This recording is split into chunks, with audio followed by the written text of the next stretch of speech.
करेंगे गुडविल के बारे में। ठीक है बेटा, गुडविल जरा देखते हैं पहली स्लाइड।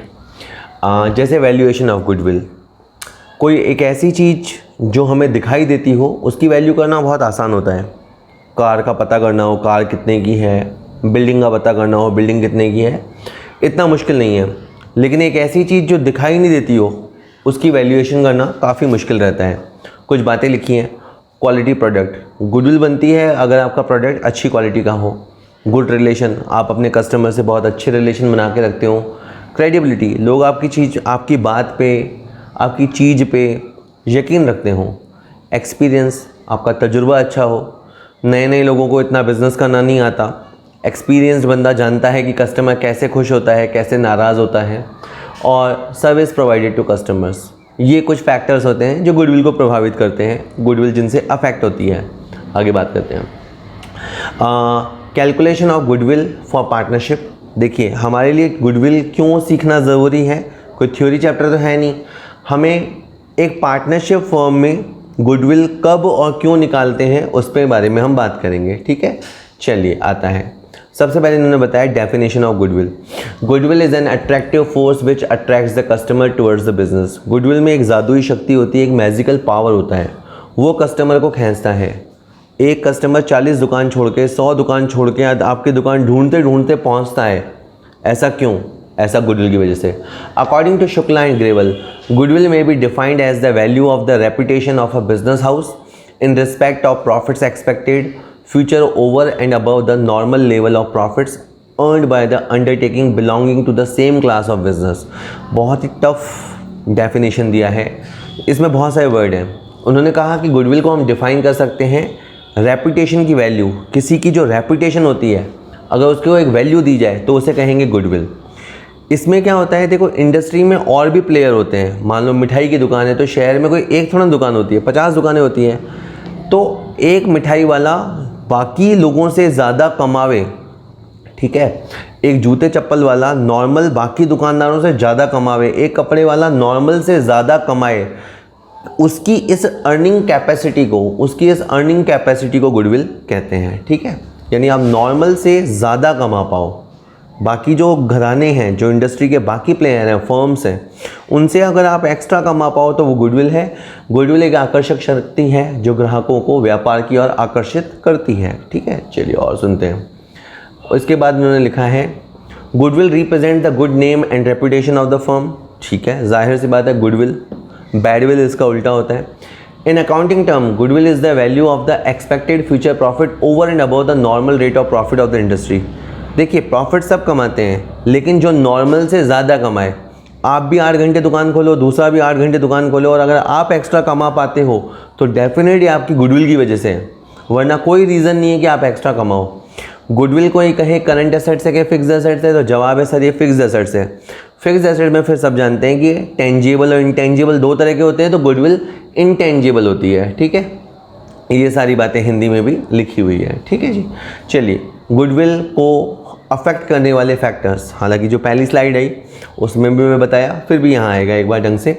देखिए, लोकेशन ऑफ द बिजनेस की लोकेशन से गुडविल डिसाइड होती है। अगर आपकी दुकान सेंटर ऑफ द सिटी है, शहर के बीचों बीच है, चौराहे पे है, बहुत ही बढ़िया बात है। तो उससे, और अगर आपकी मान लीजिए गली नुक्कड़ में है या बहुत कोने में जाके है, बहुत शहर के बाहर है, तो आपको पता है कैसी गुडविल होगी, कैसा वहाँ ग्राहक का फुटफॉल होगा। बेटर कस्टमर सेटिस्फेक्शन, अगर आपके प्रोडक्ट से, आपकी सर्विसेज से कस्टमर सेटिस्फाइड है, डेफिनेट वो खुद भी लेंगे, औरों को भी बताएंगे, आपकी सेल बढ़ेगी। और ये सब लाइन से चलता है, सेल बढ़ेगी, प्रॉफिट बढ़ेगा, गुडविल बढ़ेगी, भीड़ बढ़ेगी, ये सब। ओनरशिप ऑफ पेटेंट राइट और कॉपीराइट, अगर आपके पास कोई कॉपीराइट है, यानी कोई चीज़ ऐसी है जो आपके पास ही मिलती है और कहीं मिलती ही नहीं है, तो बस फिर तो ग्राहक आपके पास आएगा ही आएगा और आपकी गुडविल बढ़ेगी। गुड क्वालिटी ऑफ प्रोडक्ट, ये तो देखो मैं मानता हूँ सबसे मेन चीज़ होती है। अगर आपके प्रोडक्ट की क्वालिटी बढ़िया है तो डेफिनेट आपकी दुकान की गुडविल बनेगी, ख़राब होगी तो गुडविल बिगड़ेगी। पर्सनल रेपुटेशन ऑफ पार्टनर्स, कई बार पार्टनरशिप फर्म के जो पार्टनर्स होते हैं उनकी पर्सनल रेपुटेशन से भी फर्म की रेपुटेशन बनती है। एक आदमी, उसकी एक रेपुटेशन जितनी होगी सो होगी। मान लीजिए 4-5 लोग मिल गए और चारों पाँचों हाईली रेप्यूटेड बड़े बड़े नाम जुड़ गए आपके ग्रुप के साथ, तो डेफिनेटली तो गुडविल को कौन कहीं प्रभावित करता है, गुडविल को कौन से फैक्टर अफेक्ट करते हैं? आपकी लोकेशन, आपके कस्टमर का सेटिस्फैक्शन लेवल, आपके पास पेटेंट राइट, कॉपीराइट, कुछ खास तरह की चुनिंदा लाइसेंस, फ्रेंचाइजी अगर आपके पास ही है तो, आपके प्रोडक्ट की क्वालिटी और आपके जो पार्टनरशिप फर्म के पार्टनर्स हैं उनकी पर्सनल रेपुटेशन। ठीक है जी। अब बात है कि गुडविल हम कब निकालें, यूं ही निकालने के, रोज़ ही निकालनी है? नहीं, गुडविल कुछ खास मौक़ों पे निकाली जाती है। पहला, जब कोई नया पार्टनर आता है तो गुडविल निकाली जाती है कि सर वो क्यों? देखिए, आपने सालों साल फर्म को जमाया, अब कोई नया यूं ही आ जाए, यूं ही मज़े ले ले, ऐसा नहीं होता। तो आपने सालों साल फर्म को जमाया, उसकी आप एक कीमत वसूल करोगे, इसलिए गुडविल वैल्यूएशन की जाती है। इसी तरह पार्टनर कभी कभी अपना रेशो चेंज कर लेते हैं, उस मौके पे भी गुडविल निकाली जाती है। अगर कोई पार्टनर फर्म को छोड़ के जाता है, उसकी डेथ हो जाती है या रिटायरमेंट हो जाती है, तो उस मौके पे भी गुडविल निकाली जाती है। इसके अलावा अगर फर्म अपना बिज़नेस किसी को सेल करती है, फर्म को जब बंद करते हैं या फर्म अपना बिज़नेस किसी को सेल करती है, उस समय भी गुडविल वैल्यूएशन होता है। तो गुडविल वैल्यूएशन जनरली इन 4 मौक़ों पे होता है। सारी थ्योरी है, 2-2 बार सुन के याद करेंगे। अब है गुडविल वैल्यूएशन के मेथड। गुडविल वैल्यूएशन के 4 मेथड हैं। वैसे सेंट्रल बोर्ड में 3 होते हैं, राजस्थान बोर्ड में तो चारों मेथड होते हैं।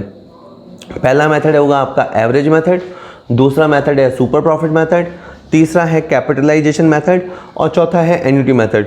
रोज़ के एक वीडियो में अपन एक मेथड पे बात करेंगे, तो 3-4 दिनों में ये सारे मेथड आपके हो जाएंगे। आज अपनी एवरेज मेथड पे बात चलेगी, सॉरी नेक्स्ट है। उसके बाद एवरेज मेथड में करेंगे क्या? देखो, एवरेज मेथड में यहाँ पे एक कैलकुलेशन का टेबल आ रहा है। सबसे पहले आपको प्रॉफिट दिए हुए होंगे, आप क्वेश्चन देखेंगे, अभी आएंगे थोड़ी देर में। तो सबसे पहले प्रॉफिट दिए हुए होंगे। प्रॉफिट में अगर कोई फालतू इनकम है तो उसे माइनस करो, कोई फालतू खर्चा है तो उसे जोड़ दो। अंदर मैंने वीडियो में डिटेल से समझाया कि क्यों जोड़ दो, क्यों घटा दो, अभी के लिए सुन लो वापस। प्रॉफिट में से कोई फालतू इनकम हो तो लेस कर दो, कोई फालतू खर्चा हो तो जोड़ दो, और एक वर्ड आएगा फेयर रेम्यूनरेशन। फेयर रेम्यूनरेशन इसमें नहीं लिखा हुआ है, कभी फेयर रेम्यूनरेशन आए तो उसे माइनस कर देना। और कई बार प्रॉफिट की गलत कैलकुलेशन हो जाती है, जैसे आपने स्टॉक गलत वैल्यू कर लिया तो प्रॉफिट डिस्टर्ब हो जाते हैं, तो उसको सही करना होता है। तो अगर कोई गलती है तो उस गलती को आप सही कर लेना।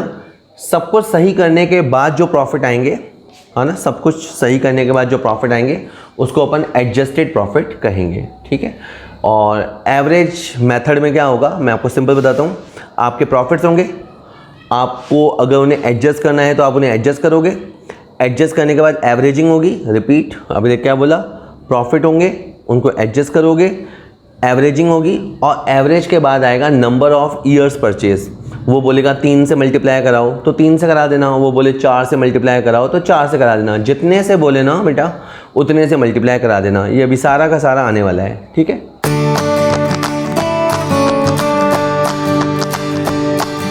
गुडविल के प्रैक्टिकल क्वेश्चन देखेंगे तो समझ पाएंगे गुडविल कैलकुलेट कैसे होती है। जनरली ऐसी लैंग्वेज आएगी, goodwill is to be valued at 3 year purchase. यहाँ वर्ड ध्यान दीजिएगा, 3 year purchase of 4 years average profit. तो ध्यान से देखना कि एवरेज कितने ईयर्स का लेना है, 4 ईयर का एवरेज लेना है।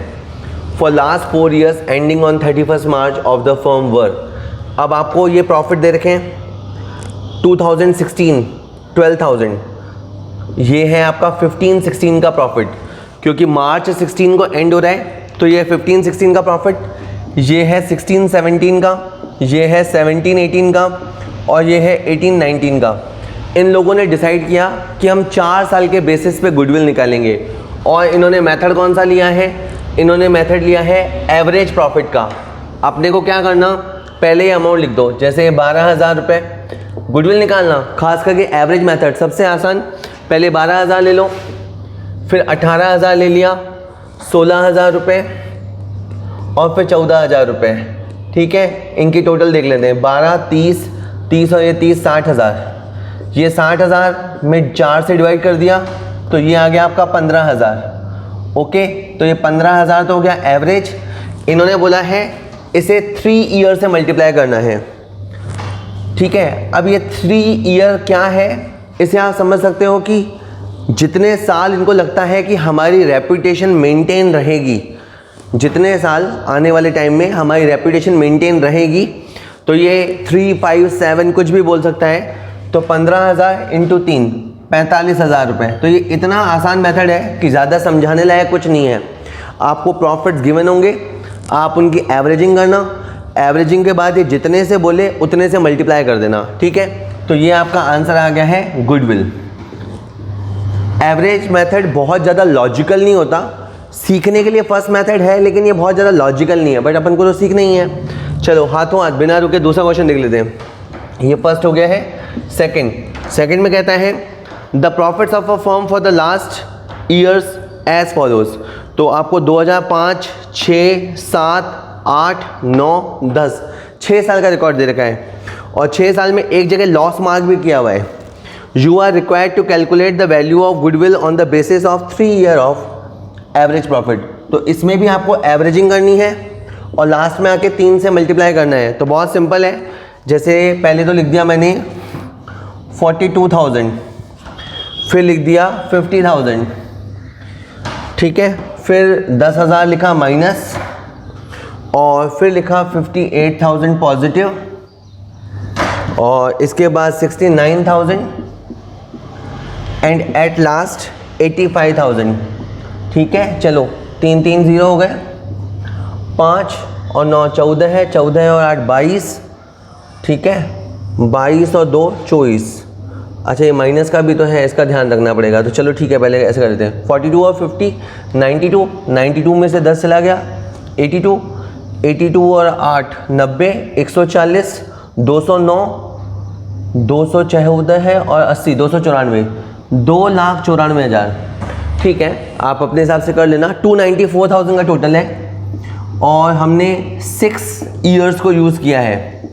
देखिए कहा जाता है कि जितने ज़्यादा ईयर का एवरेज लिया जाए उतना अच्छा होता है, क्योंकि हो सकता है कि जैसे अगर अपन हो सकता है 2 साल ही लेते तो रिसेंट में तो हमारे प्रॉफिट बढ़े हुए हैं, लेकिन पहले हमारे प्रॉफिट इतने अच्छे नहीं थे। तो एटलीस्ट 5 साल का तो एवरेज लेना ही चाहिए। अगर गुडविल वैल्यूएशन हो रहा है तो कम से कम पिछले 5 साल का एवरेज लेना चाहिए। लेकिन क्वेश्चन आपको जैसा बोले वैसा कर देना। अभी 6 साल का प्रॉफिट दे रखा है, मैंने 6 साल का टोटल कर दिया, और अब इसे 6 से डिवाइड कर लेते हैं। 6 चौक 24, 6 नम 54, 49,000 आया ये तो आया आपका एवरेज।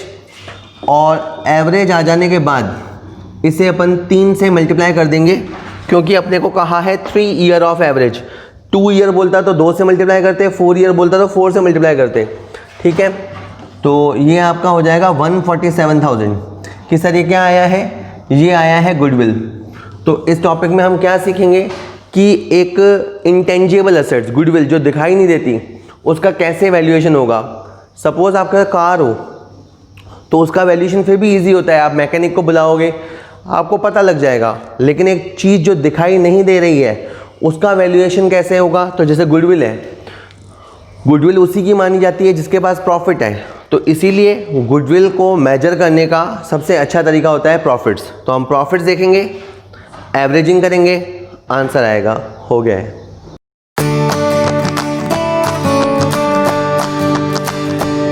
तो गुडविल के अपन कुछ क्वेश्चन और देखेंगे। पहले सिंपल एक आएगा और फिर अब थोड़ा सा ढंग के क्वेश्चन करेंगे। पहले सिंपल देख लो। Calculate the value of goodwill on the basis of 3 year purchase of average profit of the preceding 5 year. Preceding मतलब पिछले 5 साल को कंसीडर करना है, और 3 ईयर परचेज, ठीक है। कंसेक्यूटिवली ये बार बार 3 से मल्टीप्लाई करवा रहा है जैसी इसकी इच्छा। एवरेज प्रॉफिट लेते समय आपको प्रीसीडिंग 5 ईयर लेने हैं, और यहाँ से स्टार्ट है 13 14 13 14 14 15 ऐसे। तो देखिए सबसे पहले प्रॉफिट दे रखे हैं 13 लाख रुपए, उससे पहले 4 लाख का नुकसान है, ये मैंने लिखा माइनस का 4 लाख। उसके बाद है 18 लाख रुपए, उसके बाद है 15 लाख रुपए, उसके बाद है 8 लाख रुपए। 13 में से 4 गए 9, 9 और 18 27, 27 और 15 42, 42 और 8 50 लाख। हमने पिछले 5 साल में प्रीसीडिंग 5 ईयर में 50 लाख रुपए टोटल कमाया है, ठीक है। ये बच्चों वाली बात है कि पहले टोटल प्रॉफिट निकालो, फिर जितने ईयर्स लिए हैं उतने ईयर्स से डिवाइड करो, ऐसे अपना एवरेज आ जाएगा। और एवरेज आने के बाद अपने को नंबर ऑफ ईयर्स से मल्टीप्लाई करना है। इसके लिए क्वेश्चन कहेगा इसका बेस क्या है, वो आपको नहीं सोचना, पर अभी आप इसका बेस ये मान सकते हो कि इनको लगता है कि हमारी जो गुडविल है, रेपुटेशन है, वो 3 साल और रहेगी। 3 साल अभी हमें और कोई चैलेंज करने वाला नहीं है, ठीक है। तो 10 लाख रुपए इंटू 3 और ऐसे करते हुए आपका 30 लाख रुपए आ जाएगा, ठीक है। तो इस क्वेश्चन को तो मैं दोबारा बोल ही नहीं रहा, बस ये बात ध्यान रख लेना कि कहीं अगर लॉस हो तो लॉस क्या होता है, नेगेटिव प्रॉफिट, तो आपको नेगेटिव साइन के साथ लेना है और प्लस माइनस की गिनती में उसे माइनस करना है। तो बच्चों वाली बात है। अब असली क्वेश्चन अब आने लगेंगे, तो अपन क्वेश्चन नंबर 4 देखते हैं, ठीक है। इसे हटा देते हैं पहले। क्वेश्चन 4 में कहता है A sold his business to B, ठीक है। पहले इसी लाइन को मैं समझाता हूं। ए ने अपना बिजनेस बी को बेचा, तो देखो क्या हुआ होगा, अपन कहानी समझे। ए है, इसने बहुत साल तक बिजनेस किया, ए ने बहुत साल तक बिजनेस किया और अब ये अपना समझ लेते हैं जमा जमाया बिजनेस छोड़ के जा रहे हैं। तो जैसे ये है वो पार्टी बी जो कहती है कि मैं आपका बिजनेस लेने में इंटरेस्टेड हूं। तो रियल लाइफ में क्या होता है कि जैसे अगर मान लो कि इसके पास 70 लाख रुपए के नेट एसेट्स हैं, ठीक है। अगर ए के पास 70 लाख रुपए के नेट एसेट्स हैं तो इतने रुपए तो ये चाहेगा ही चाहेगा, प्लस ए ये चाहेगा कि मैंने इतने साल में जो बिजनेस जमाया है, मैंने इस दुकान को अपनी लाइफ के 5 साल 10 साल 15 साल दिए हैं, तो मुझे उसका भी कुछ तो मिलना चाहिए। तो वो जो कुछ मिलना चाहिए उसे अपन कहेंगे गुडविल, कि ए चाहेगा कि उसे गुडविल का भी कुछ मिले। चलो मान लेते हैं कि बी भी इस पे राजी है कि हाँ सर आप जा रहे हो, आपने इतने साल मेहनत किया तो आपको कुछ तो इनाम मिलना चाहिए। बात यह है कि अब ये गुडविल कितने की मानी जाए, तो इसका सबसे इजी और एक्सेप्टेबल बेसिस होता है प्रॉफिट, ठीक है। लेकिन अब इसमें नई बात यह है कि प्रॉफिट के नाम पे आप हर तरह के प्रॉफिट नहीं लोगे, प्रॉफिट के नाम पे आपको बिजनेस प्रॉफिट लेने चाहिए, ठीक है। मैं बात यहां पे छोड़ता हूं, अभी आप वापस आ जाओ। A sold his business to B, calculate the value of goodwill taking into consideration the following factors, ठीक है। ये बहुत लंबी कहानी लिखी है। पहली, goodwill is valued at 2 year purchase of the average profit of the last 3 years. तो 2 ईयर परचेज यानी 2 से मल्टीप्लाई कराना है और पिछले 3 साल का एवरेजिंग करना है। आपके जो प्रॉफिट्स हैं वो हैं 60,000, 87,000 और 79,500। पहले मैं इसको कहीं लिख देता हूँ। 2005 में ये लिखा मैंने ईयर, ये लिखा प्रॉफिट। प्रॉफिट के पास में मैंने जानबूझ के लिखा बुक प्रॉफिट और बुक प्रॉफिट में लिखा मैंने 60,000। 2006 में हमारा जो P&L देखा गया, उस P&L ने दिखाया 87,000 और 2007 में 79,500। अब ये कुछ आपको डीप सीक्रेट बताएगा। जैसे इसका कहना है abnormal losses 3,000 due to theft has reduced the profit of the year 2005। इनको 3,000 का लॉस हुआ था चोरी होने की वजह से 2005 में। अब आप थोड़ा पीछे जाइए, क्या हुआ होगा। 2005 में चोरी हुई तो लॉस बाय थेफ्ट अकाउंट, और लॉस बाय थेफ्ट ने क्या किया, आपके प्रॉफिट को रिड्यूस किया। तो अब आपको इसे ऐड करना है। अब कुछ स्टूडेंट सोचते हैं कि सर चोरी हुई ना, नुकसान हुआ ना, तो नुकसान तो माइनस होगा। नहीं, आप मेरी बात समझना, नुकसान हो चुका, उन्होंने उसकी अकाउंटिंग भी कर ली और अकाउंटिंग करने से क्या हुआ, प्रॉफिट रिड्यूस हो गए। तो सर हम वापस क्यों जोड़ रहे हैं, क्योंकि हमारा ये कहना है कि अगर ये चोरी ना होती, हो गई है पर बाय द वे ये चोरी ना होती तो हमारे प्रॉफिट 63,000 होते। जैसे मान लो कि कोई बच्चा रेस में 5वें 6ठे नंबर पे आया और बोला यार बेटा तू पीछे कैसे रह गया, तो उस बच्चे ने बोला सर वो मेरे पाँव में लग गई थी, वो तो मैं गिर गया था। तो मतलब वो बच्चा क्या कहना चाह रहा है कि मेरे पाँव में लग गई थी इसलिए मैं पीछे आया, जो मेरे पाँव में ना लगी होती तो मैं आगे आता। इसी तरह हम ये कह रहे हैं कि हमारे प्रॉफिट 60,000 है क्योंकि चोरी हो गई थी, बाय द वे चोरी ना होती तो हमारा प्रॉफिट 63,000 होता। इसे हम बोलते हैं बिजनेस प्रॉफिट। ठीक है, पहला बाउंसर ऊपर से गया, कोई बात नहीं, 2 बाउंसर और झेलो। आगे कहता है profit for the year 2006 include abnormal profit 6000। 2006 में इनको एक एबनॉर्मल प्रॉफिट हुआ था, तो सोचो थोड़ा पीछे जाओ क्या हुआ होगा। इनको एबनॉर्मल प्रॉफिट हुआ था जिस वजह से इनके प्रॉफिट क्या हो गए, बढ़ गए। तो अब आप इसको माइनस करो, 81,000। ठीक है, वही एक पहले बच्चा ये सोच सकता है कि सर ये प्रॉफिट है ना, तो प्रॉफिट तो प्लस होना चाहिए ना। तो मैं उसे समझाऊंगा, देख प्रॉफिट हुआ था और प्रॉफिट उन्होंने क्रेडिट भी कर लिया, यानी इन्होंने अपने प्रॉफिट को ऑलरेडी बढ़ा दिया है, तो हमें कम करना है। तो बच्चा फिर बोलेगा कम क्यों करना है? कम इसलिए करना है क्योंकि ये जो प्रॉफिट है ना, ये एबनॉर्मल प्रॉफिट है, मतलब ये हर साल होता हो ऐसा नहीं है, किस्मत से उस साल हुआ था। अगर ये प्रॉफिट ना होता तो हमारा प्रॉफिट 81 ही होता। अगर आप मॉरल ऑफ द स्टोरी समझो तो आपको जो एबनॉर्मल रीज़न है उसके इम्पैक्ट को हटाते हुए बात करनी है। मैं फिर बोलता हूँ, आपको अपने एबनॉर्मल रीज़न के इम्पैक्ट को हटाते हुए बात करनी है। और सुनना, स्पेकुलेटिव मतलब सट्टा and a lottery profit of 7,500 was received during the year 2007 which was included in that year's profit। तो देखो ये कितना सफाई से बोलता है कि हमें लॉटरी की वजह से 7,500 का प्रॉफिट हुआ था और जिसे हमने प्रॉफिट में इंक्लूड कर लिया था, जिसके चलते हमारे प्रॉफिट बढ़ गए थे। तो आपको इसे माइनस करना है, ताकि आपकी सच्चाई सामने आए, आपके बिजनेस की सही सच्चाई सामने आए। 7,500 का प्रॉफिट तो आपको लॉटरी से हुआ, उसमें बिजनेस का कोई लेना देना नहीं है, तो आपको ये लॉटरी का प्रॉफिट हटा देना है। ठीक है, 72,000। ठीक है, मैं मान लो मैं आपको एक अजीब सा एग्जांपल दूं। मान लो एक स्टूडेंट है, उसने एग्ज़ाम में फर्रा यूज़ किया, कारतूस, उसने फर्रा या कारतूस यूज़ किया, 10 नंबर उस वजह से आए और उसकी मार्कशीट का स्कोर है 90। तो उसकी मार्कशीट क्या बोल रही है, 90। लेकिन जो पड़ोसी है ना, वो ये जानता है कि इसके जो असल नंबर हैं वो 80 हैं, या ये बच्चा खुद भी जानता है कि 90 मेरे आ गए हैं क्योंकि मेरी किस्मत चल गई, 10 नंबर मेरी किस्मत से आ गए, वरना उसकी जो रियल हैसियत है, जो उसकी रियल मेरिट है, वो तो 80 की है ना। अब ठीक है, ये बातें अगले क्वेश्चनों में भी आएंगी और सुनिएगा। फाइनली मैं क्या कह रहा हूँ, 2005 के प्रॉफिट भले ही 60,000 कागजों में हों, लेकिन इसके एक्चुअल प्रॉफिट 63,000 थे, क्योंकि उस समय 3,000 का एबनॉर्मल लॉस हुआ था। अगर आप मुझसे ट्रिक चाहें तो मैं बोल सकता हूँ एबनॉर्मल लॉस को प्लस कर दो और एबनॉर्मल गेन को माइनस कर दो, शायद आपको अच्छा लगेगा।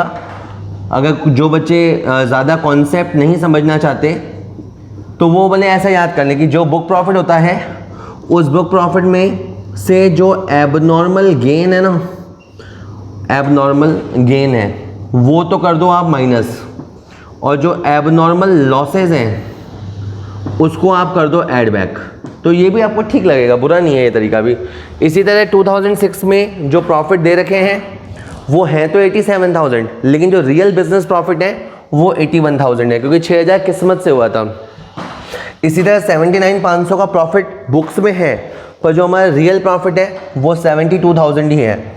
अब आपको इन तीनों को 3 और 1 4 और 2 6, 6 और 8 14 और 7 21, 2,16,000 पिछले 3 साल का बिजनेस प्रॉफिट 2,16,000 है, और ये आपका हो गया 72,000 एवरेज प्रॉफिट। यानी ये बिजनेस अपने बलबूते पे 72,000 कमाता है, और लास्ट में देख लिया अगर जाते जाते कितने से मल्टीप्लाई करना है। Goodwill is valued at 2 year purchase, तो आप इसको 2 से मल्टीप्लाई कर देना बेटा, तो आपका आ गया 144,000। इस क्वेश्चन का आंसर है 144,000 हो गया है।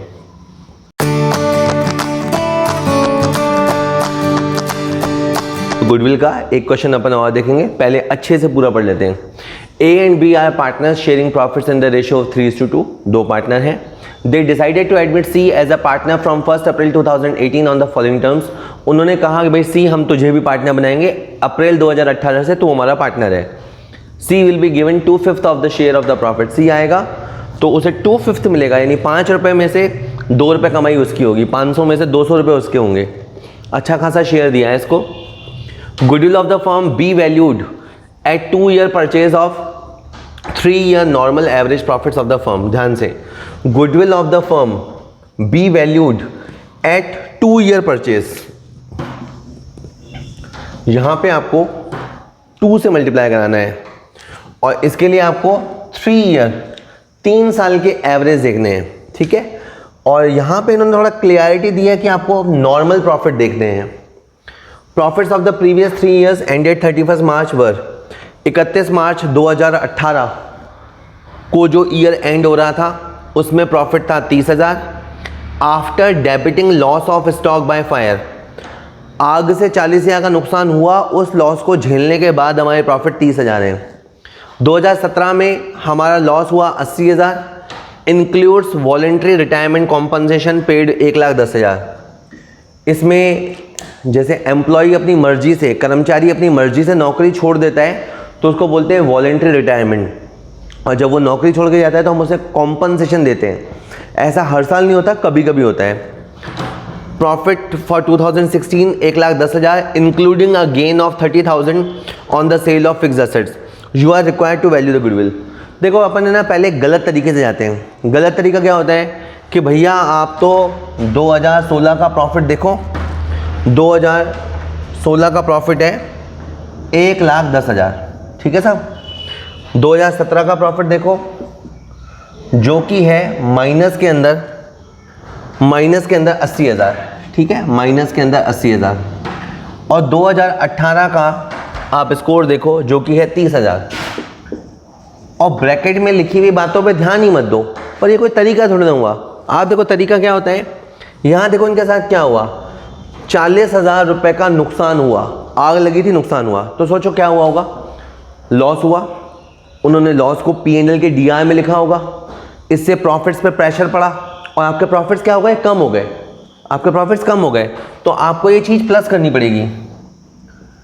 यानी हम एक तरह से ये बोलते हैं कि अगर ये आग ना लगी होती तो हमारे प्रॉफिट 70,000 होते.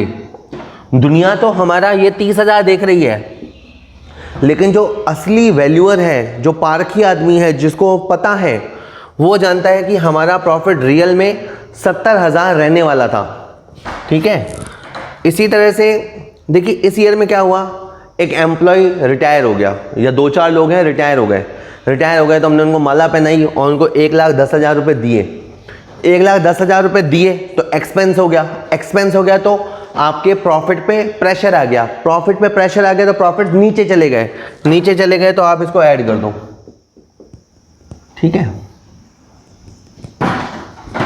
तो यहां आता है 30,000 रुपये, यानी प्रेशर पड़ा इसलिए हम 80,000 माइनस में हो गए, अदरवाइज हम 30 पॉजिटिव होते लास्ट. यहां पे फिक्स्ड असेट को सेल करने से गेन हुआ है. सोचो हमारे पास कोई मशीन थी, हमने उसको सेल किया तो प्रॉफिट हुआ तो P&L के CR में लिखा, तो प्रॉफिट अचानक बढ़ गए तो आप इसे माइनस कर दो. यानी मैंने इससे पहले वाले क्वेश्चन में भी कहा कि आपको जो एबनॉर्मल रीजन का इम्पैक्ट है ना, उस इम्पैक्ट को रिमूव करना है. और मैंने ये भी कहा कि जिनको यार ये क्या रिमूव प्लस ऐसा नहीं आता, तो वो तो भैया ऐसा करो, आप अपना प्रॉफिट देखा करो, उस प्रॉफिट में जो एबनॉर्मल गेन है उसे करो माइनस, और जो एबनॉर्मल लॉस है उसे करो प्लस. ऐसे करके आपका नॉर्मल बिजनेस प्रॉफिट आ जाएगा. ये भी तरीका बुरा नहीं है. जिनको भी फॉर्मूले याद हो जाते हों उनको ये तरीके से भी कर सकते हैं. फॉर्मूला तो लगाना भी चाहिए. खैर, ये आपका स्कोर हो गया 1,80,000. ये क्या आया है साहब, 3 साल का टोटल आया है. 3 से डिवाइड करेंगे तो आपका 60,000 आएगा. ये एवरेज प्रॉफिट होगा. एक बार एवरेज प्रॉफिट आ गया तो इन्होंने कहा था एक जगह 2 ईयर परचेज, कि हमें इसे 2 ईयर से मल्टीप्लाई करना है, तो 120,000। इस क्वेश्चन में गुडविल का जो आंसर है वो है 1,20,000 रुपये। एक बात मैं एक्स्ट्रा बताऊं कि जब सी आया होगा ना हमारी फर्म में, ए और बी की फर्म में जब सी आया होगा ना, तो सी को हमने कहा होगा कि तुझे कैपिटल तो लानी ही होगी, तू कैपिटल के लिए तो रुपए लाएगा ही लाएगा, प्लस 1,20,000 रुपये मल्टीप्लाई 2/5, कि अगर तुझे हमारी फर्म में आना है तो तुझे 48,000 रुपये और देना होगा। रिपीट, तुझे कैपिटल तो लानी ही होगी, और अगर तुझे हमारी फर्म में पार्टनर बनना है तो तुझे 48,000 देने पड़ेंगे। क्यों? क्योंकि हमने इतने साल मेहनत की है, फर्म को जमाया है, उसके बदले में हम तुझसे 48,000 ऊपर का वसूल करेंगे, उसे गुडविल कहेंगे।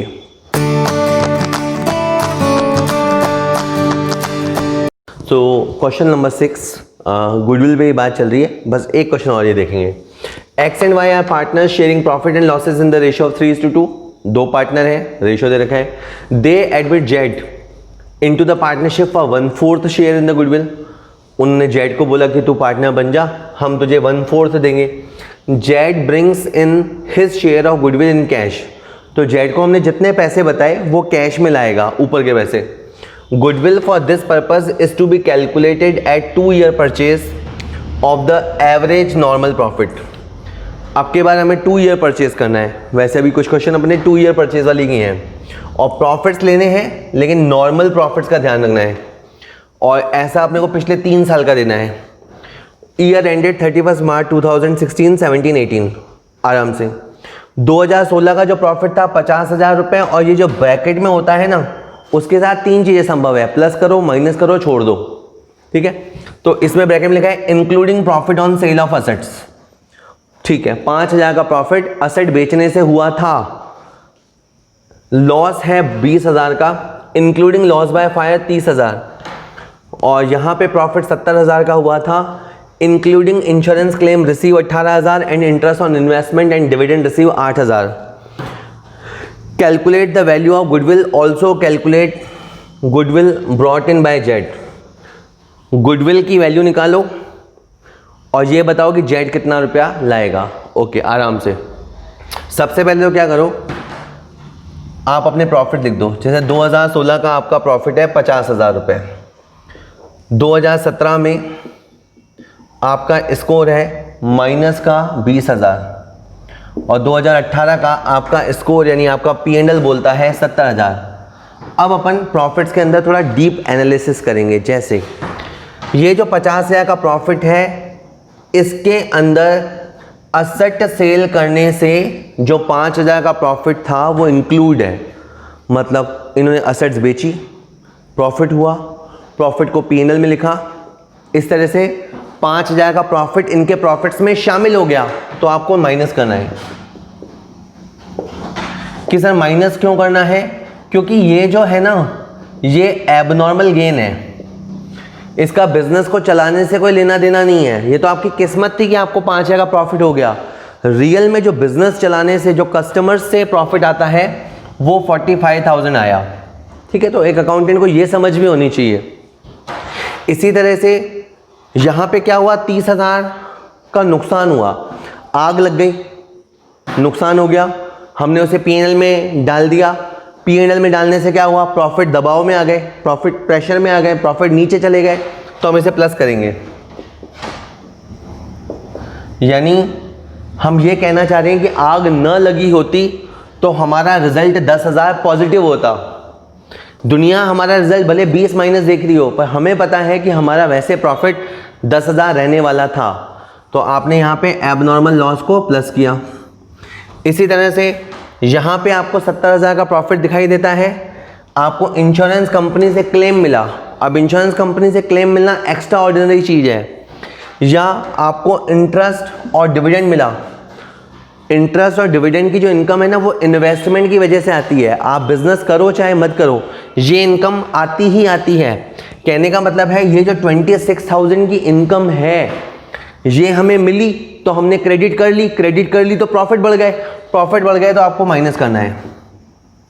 क्योंकि ये जो है ना, अगर आप एक वर्ड समझो तो एक वर्ड है non recurring income. Non recurring income कहने का मतलब है ये इनकम बिजनेस में बार बार नहीं होती। ये तो क्लेम मिल गया तो इनकम हो गई, या इंटरेस्ट की इनकम आ गई, डिविडेंड की इनकम आ गई, बट ये कोई बिजनेस की रेगुलर इनकम नहीं है। तो आपकी यहाँ पे आ जाएगा 44,000।